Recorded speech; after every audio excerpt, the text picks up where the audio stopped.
ఇలా ప్రమాణం చేసిన నేను ఆడవాళ్లకు ఎనుగునిగా పరిచయం అయ్యాను.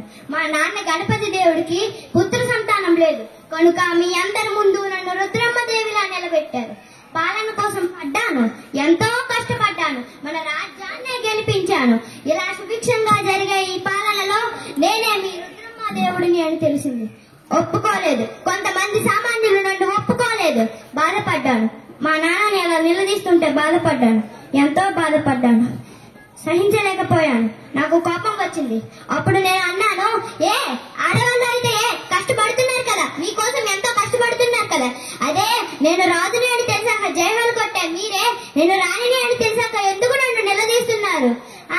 నా ఈ కోపమైన మాటలు విని కొంతమంది సామాన్యులు నన్ను ఎదురు తిరిగారు.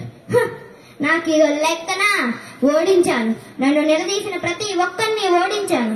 ఎప్పుడో ఓడించాను. ఇప్పటి నుండి మొదలైంది నా అద్భుతమైన పాలన. తీరా చూస్తే నా పాలనలో ఒక గొడవ, అది కూడా ఒక నది కోసం. సహించలేకపోయాను. నాకు చాలా కోపం వచ్చింది.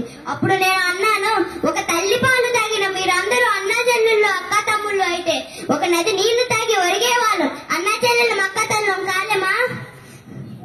నేను మీ అందరికీ చెప్పాలనుకుంది ఏమీ లేదు, కానీ ఒక్కటే, ఆడవాళ్ళను కష్టపడనివ్వండి, వాళ్ళని పని చేయనివ్వండి, వాళ్ళని ఒక ముందడుగు వేయించండి.